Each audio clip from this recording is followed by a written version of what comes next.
اہرام مصر قدیم دنیا کا سب سے بڑا معمہ۔ حصہ اول، تمہید، ریت میں دبا ایک عظیم سچ۔ مصر کی تپتی ہوئی ریت اور صحرا کی خاموشی میں کچھ ایسا دفن ہے جس نے ہزاروں سالوں سے انسانی عقل کو حیرت میں ڈال رکھا ہے۔ قاہرہ کے مضافات میں جیزا کے مقام پر کھڑے یہ تین عظیم اہرام صرف پتھروں کے ڈھیر نہیں، بلکہ ایک ایسی انجینئرنگ کا شاہکار ہے جسے آج کی جدید ترین ٹیکنالوجی بھی دوبارہ بنانے سے قاصر ہے۔ جب ہم اہرام مصر کا نام لیتے ہیں تو ذہن میں قدیم فرعونوں اور ان کے خزانوں کا خیال آتا ہے، لیکن کیا یہ اہرام صرف مقبرے تھے یا ان کے پیچھے کوئی اور خوفناک اور حیرت انگیز مقصد چھپا تھا؟ آج کی داستان میں ہم اہرام مصر کی اس دنیا میں قدم رکھیں گے جہاں سائنس ختم ہوتی ہے اور معجزے شروع ہوتے ہیں۔ عظمت کی نشانی، خوفو کا عظیم حرم۔ سب سے بڑا اہرام، جسے گریٹ پیرامڈ آف جیزا کہا جاتا ہے، فرعون خوفو کے دور میں تعمیر ہوا۔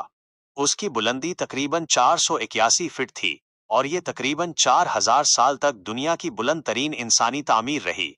آپ یہ جان کر دنگ رہ جائیں گے کہ اس ایک اہرام کی تعمیر میں 23,02.3 ملین بھاری بھرکم پتھر استعمال کیے گئے ہیں۔ ان میں سے ایک ایک پتھر کا وزن 2 ٹن سے لے کر اسی ٹن تک ہے۔ سوچنے کی بات یہ ہے کہ آج سے 4500 سال پہلے، جب انسان کے پاس نہ تو کرینے تھیں، نہ لوہے کے اوزار اور نہ ہی پہیا دریافت ہوا تھا، تو یہ دیو قامت پتھر 500 میل دور سے یہاں کیسے لائے گئے؟ اور پھر انہیں اتنی بلندی پر اتنی صفائی سے کیسے رکھا گیا کہ دو پتھروں کے درمیان ایک باریک کاغذ یا بال تک نہیں گزر سکتا؟ تعمیر کا معمہ، کیا یہ انسانوں کا کام ہے؟ تاریخ دان کہتے ہیں کہ اہراموں کی تعمیر کے لیے 1,00,000 مزدوروں نے 20 سال تک کام کیا۔ لیکن اگر ہم ریاضی کے حساب سے دیکھیں تو اس کا مطلب ہے کہ مزدوروں کو ہر 2 منٹ میں ایک وزنی پتھر لگانا پڑتا تھا، جو کہ دن رات کی محنت کے باوجود ناممکن نظر آتا ہے۔ یہیں سے وہ نظریات جنم لیتے ہیں جو ہمیں حیران کر دیتے ہیں۔ کچھ محققین کا ماننا ہے کہ قدیم مصریوں کے پاس کوئی ایسی صوتی ٹیکنالوجی، سونک ٹیکنالوجی تھی، جس کے ذریعے وہ آواز کی لہروں سے بھاری پتھروں کو ہوا میں اٹھا لیتے تھے۔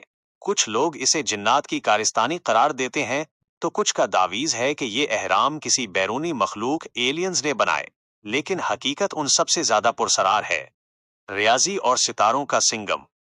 اہرام مصر کی تعمیر میں جو ریاضی استعمال ہوئی ہے وہ آج کے کمپیوٹرز کو بھی مات دے دیتی ہے۔ اہرام کے چاروں کونے عین شمال، جنوب، مشرق اور مغرب کی سمت میں ہیں۔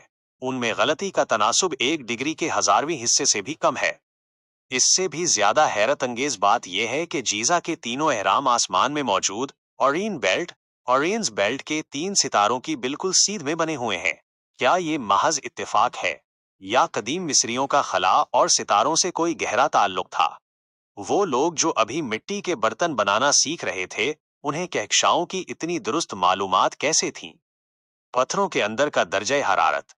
ایک اور حیرت انگیز حقیقت یہ ہے کہ باہر صحرا میں درجہ حرارت 50 ڈگری سینٹی گریڈ تک پہنچ جاتا ہے، لیکن اہرام کے اندر کا درجہ حرارت ہمیشہ 20 ڈگری سینٹی گریڈ پر برقرار رہتا ہے، جو کہ زمین کا اوسط درجہ حرارت ہے۔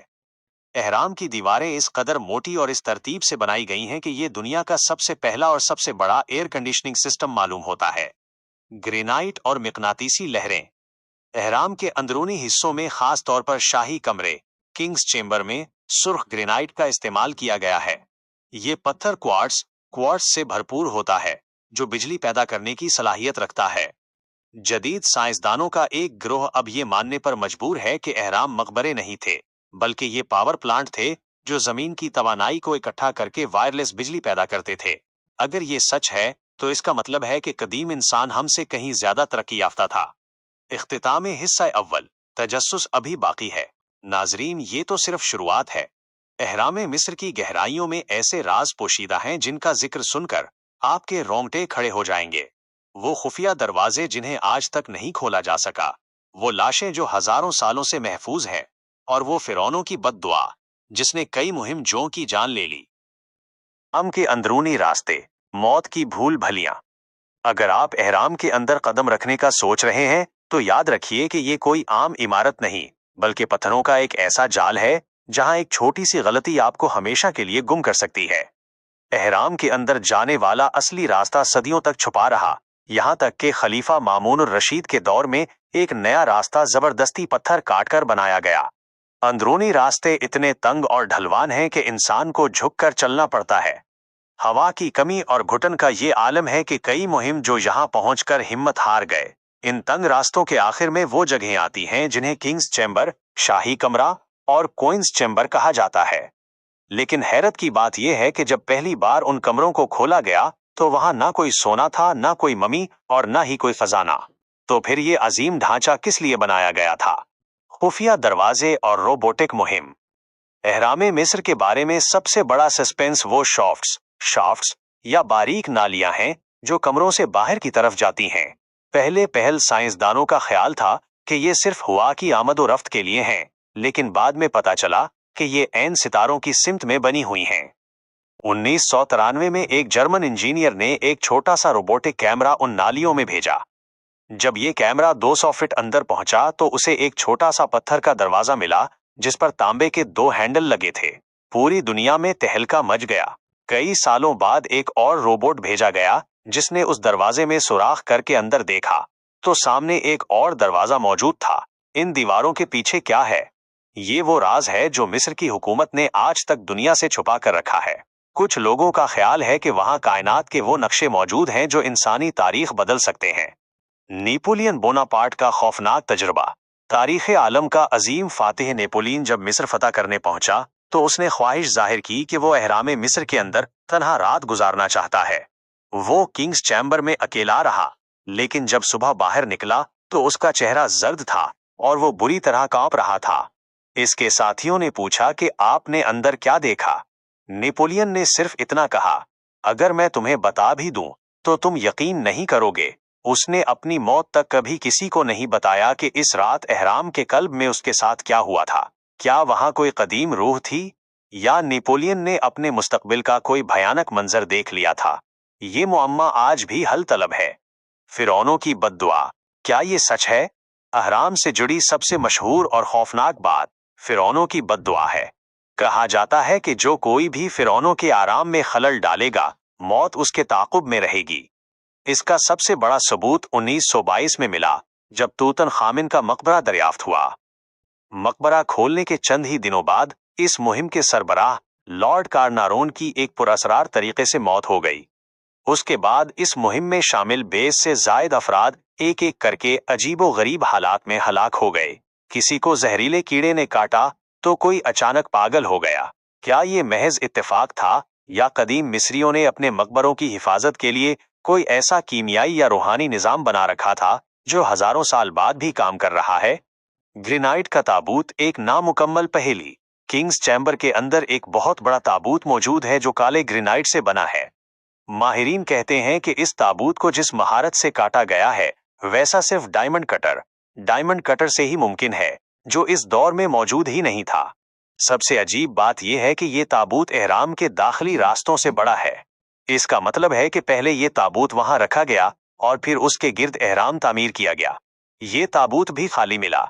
कुछ साइंसदानों का दावीज है कि ये ताबूत लाश के लिए नहीं था, बल्कि ये किसी खास किस्म की तवानाई को जखीरा करने का एक आला डिवाइस था। खुलासा, एक अबदी राज।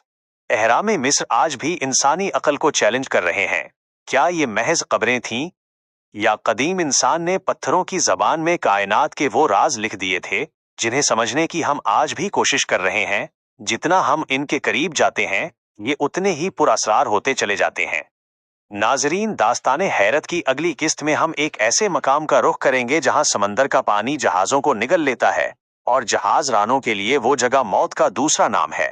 हम बात करेंगे बरमूदा ट्रायंगल की। क्या वहां वाकई कोई शैतानी ताकत है या ये सिर्फ साइंस का एक धोखा? अफसल दास्तान टेलीविजन के मुअज़्ज़ज़ नाज़रीन, तारीफ के झरोकों से झांकती ये कहानियां सिर्फ किस्से नहीं बल्कि हमारे इस्लाफ की मेहनत और कुर्बानियों का निचोड़ है। हमारा मकसद उन सच्ची दास्तानों को आप तक पहुंचाना है ताकि हम अपनी जड़ों से बाखबर रह सकें। अगर आपको हमारी रिसर्च और मेहनत पसंद आई है तो बराहे करम अफजल दास्तान टेलीविजन को सब्सक्राइब करके इस काफिले में शामिल हो जाएं। आपकी राय हमारे लिए मशाले राह है, इसलिए कमेंट्स में अपनी तजवीज और पसंदीदगी का इजहार जरूर कीजिएगा। इस वीडियो को शेयर करके उन लोगों तक पहुंचाएं जिन्हें तारीख से लगाव है। याद रखिए, आपका ताउन ही हमें इस तवील सफर को जारी रखने की हिम्मत देता है। अपना बहुत ख्याल रखिएगा। अल्लाह हाफिज।